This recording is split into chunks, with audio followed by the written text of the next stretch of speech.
पे मैं character, symbol, theme और राइटर सब कुछ बता चुकी हूँ। अब मैं थोड़ी-सी समरी बताऊँगी आपको उर्दू में। ये अमेरिकन सेलमैन की कंट्री को बयान कर रहा है। बांसी फ्लूट बजा रहा है और पर्दा सामने से हटता है और सामने वालों को एक घर नज़र आता है जो कच्ची हालत में होता है। एक बूढ़ा आदमी विली आता है और उसके हाथ में ब्रीफ़केस होता है। ये दोनों केस उसके दोनों बेटों को ज़ाहिर करते हैं कि अब तक उसका बूढ़ा बाप ही घर के अखराजात बर्दाश्त कर रहा है। वो ट्रैवलर था और किचन के साथ एक ड्राइंग रूम टेबल जहाँ 3 कुर्सियाँ हैं और उस कुर्सियों पर आकर विली बैठ जाता है। कुर्सी के साथ फ्रिज होती है और उसके पीछे बेडरूम होता है और उसके बैक उनका कमरा होता है।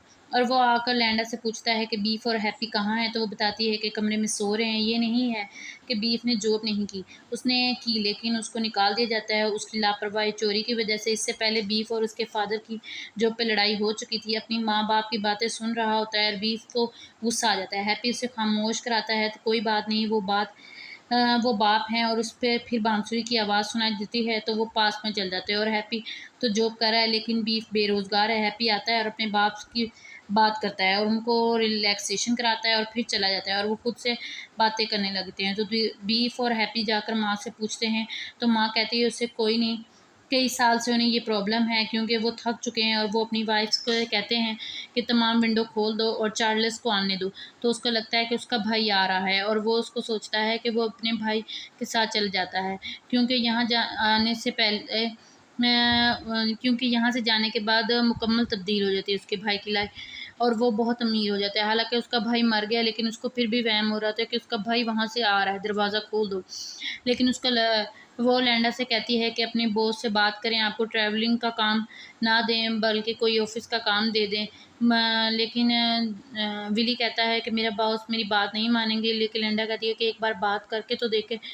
लेकिन फिर विली कहता है ठीक है। वो जाता है अपने बॉस हॉवर्ड से कहता है कि मुझे कोई ऑफ़िस का काम दे दे। लेकिन हॉवर्ड नहीं मानता क्योंकि हमारे पास सेलमैन के लिए ऑफ़िस जॉब नहीं होती और उसको जॉब से निकाल देता है। और बीफ ख़्याली पुलाव बनाता है कि वो अपने अंकल से बड़ा आदमी बनेगा और वो जहाँ से पहले काम करता था वहाँ जाकर लोन मांगता है लेकिन उसको नहीं देता है लेकिन वो लोग उन्हें लोन नहीं देते।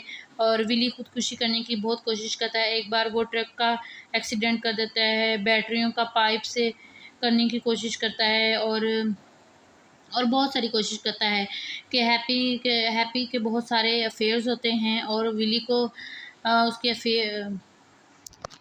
हैप्पी के बहुत सारे अफेयर्स होते हैं। इससे विली को अपना पास्ट याद आ जाता है कि उसका भी एक औरत से अफेयर था जिसको बीफ ने देख लिया था।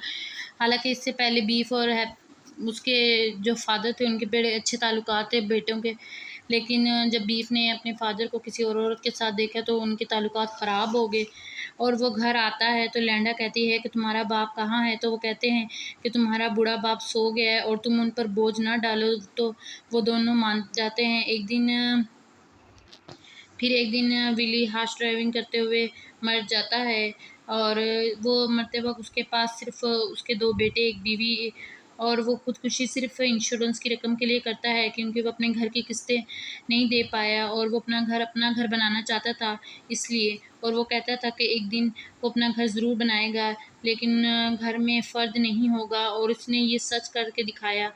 और इसकी खुदकुशी पीछे अपने बेटे की कामयाबी थी। इस रकम से उसके बेटों की लाइफ़ सेट हो जाएगी। चार्ल्स उसको बहुत जॉब ऑफ़र करता है लेकिन सेलमैन से इनकार कर देता है। चार्ल्स उसको कहता रहता है कि तुम बेटों को कहो, लेकिन वो भी तो यही चाहता है कि उसके बेटे जॉब करें, लेकिन वो जॉब नहीं करते। वो सिर्फ़ चार्ल्स सिर्फ़ विली को शर्मिंदा करने के लिए बार-बार उससे कहता है कि तुम अपने बेटों को कहो कि कहीं अच्छी जॉब कर ले।